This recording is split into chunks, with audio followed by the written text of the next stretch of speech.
আসসালামু আলাইকুম রহমতুল্লাহি ওবরাকাতু নাহমাদুহু ওয়া নুসাল্লি আলা রাসূলিল কারীম আম্মা বা'দ। পবিত্র মাহে রমাদানের স্বাগত অনুষ্ঠান, কারবালার নিয়মিত আয়োজন, আপনাদের প্রিয় আয়োজন, আপনাদের সকলকে আন্তরিক মোবারকবাদ ও শুভেচ্ছা জানাচ্ছি।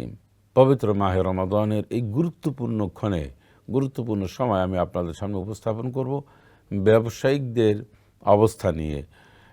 একজন ব্যবসায়িক তার কী কী চরিত্র গুণাবলী থাকা উচিত, একজন ব্যবসায়িক তার ব্যবসা পরিচালনা করার ক্ষেত্রে কী কী ফলো করা উচিত, এবং একজন সফল ব্যবসায়িক কারা এবং ব্যর্থ ব্যবসায়িক কারা, কোন ব্যবসায়িক জান্নাতে যাবে, কোন ব্যবসায়িক জাহান্নামে যাবে, কোন ব্যবসায়িক আল্লাহর লানত পাবে আর কোন ব্যবসায়িক আল্লাহর রহমত পাবে, এই বিষয় নিয়ে আমি ইনশাল্লাহ আপনাদের সামনে সংক্ষিপ্ত পরিসরে কথা বলার চেষ্টা করব। একটা হাদিস দিয়ে শুরু করতে চাই। ব্যবসায়িক যারা, এই ব্যবসা স্বর্ণের ব্যবসা হতে হবে বিষয়টি তা না।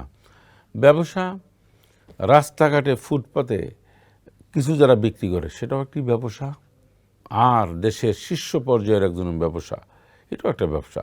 ব্যবসা তো ব্যবসায়ী, ব্যবসার মধ্যে ছোট বড় হতে পারে, কিন্তু প্রথমত হচ্ছে ব্যবসার মর্যাদা কত বড়। নবী সাল্লাল্লাহু আলাইহি সাল্লাম বলছেন, আত-তাজিরু সাদুকুল আমিন মান নাবিয়িন ওয়াস সিদ্দিকিন ওয়াশ শুহাদা ওয়াস সালিহিন ওয়া হাসুনা উলাইকা রফিকা আও কামা ক্বালা আলাইহিস সালাতু ওয়াস সালাম। ব্যবসায়িকদের কথা তিনি বলছেন যে সৎ ব্যবসায়িক, কোরআন সুন্নাহর আলোকে যারা যে সমস্ত ব্যবসা করে, ইসলামের দৃষ্টিভঙ্গি যারা মাথায় নিয়ে সামনে রেখে ব্যবসা বাণিজ্য করে, সততা নিষ্ঠার সাথে ব্যবসা করে, মানুষকে ঠকায় না, এমন স্বচ্ছ সুন্দর ব্যবসায়িক আর নবী রসুল, আমি, সিদ্দিকিন যারা রয়েছে, শুহাদায়ে সালিহিন, মানে সর্বোচ্চ জান্নাতের সম্মানপ্রাপ্ত যারা, তাদের খুব সন্নিকটে অর্জন করবে। সুবহানাল্লাহ। আমার মনে হয় আমি কথাটি কতটুকু বোঝাতে পেরেছি হাদিসটি দিয়ে ব্যবসায়িকদেরকে, সাধারণ মানুষদেরকে। কারণ আমরা কেউ না কেউ ব্যবসার সাথে জড়িত, কারো না কারো ভাই বন্ধু আত্মীয় স্বজন বাবা মা ব্যবসার সাথে জড়িত। যিনি শুনলেন তিনি যদি এই ভিডিওটা তাকে পাঠিয়ে দেন, এই বক্তব্য তাকে পাঠিয়ে দেন, যদি শুধরিয়ে যায়, আপনি কতই না সবের অধিকারী হবেন, তাকে একবার কল্পনা করেছেন? নবীজি বলেছেন একজন ব্যবসায়িক, সে ব্যবসায়িক ভ্যানওয়ালা কয়েকটা জিনিস নিয়ে বিক্রি করে, সে ব্যবসায়িক এই যে কলা পাতার উপরে কিছু আপনার এই বিভিন্ন ফলমূল অথবা কিছু শাকসবজি যেই হোক না কেন, আর দেশের শীর্ষ পর্যায়ের ব্যবসায়িক সকলকে উদ্দেশ্য করে নবী সাল্লাল্লাহু আলাইহি সাল্লাম বলেছেন যে সুন্দর ব্যবসায়িক, সহি শুদ্ধ যারা ব্যবসা করে, মানুষকে ঠকায় না, ব্যবসা করে, কেনে 10 টাকায়, আল্লাহর কসম কিনছি 20 টাকায়। এটা কোন ধরনের কথা, কি স্বভাব? মাল হচ্ছে চায়নার, আল্লাহর কসম এটা জাপানি মাল। এই যে কসম করলেন, বারবার কসম করা নবীজি নিষেধ করেছেন ব্যবসা করার ক্ষেত্রে। এরপরে বলছেন যে এইটা কেনা দামেও হয় নাই। পরে ঠিকই একজন কাস্টমার দাম বলার পরে বলছেন না আপনি কেনা দামও বলেন নাই, দেখা যায় যে ঠিক সেই দামে দিল, তারপর লাভ হয়েছে অনেক। এই যে আমি মিথ্যা বললাম, এই যে আমি অসত্য কথা বললাম, এই অসত্য কসম কেটে আমি মাপে কম দিলাম। এই গোস্ত ব্যবসায়ীরা মাপে কম দেবে, দুধ ব্যবসায়ীরা তাই করে, বা নানান ধরনের যারা তরল পদার্থ বিক্রি তারা মাপে কম দেবে।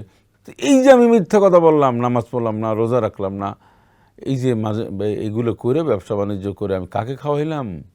আমার স্ত্রী, আমার ছেলে মেয়ে।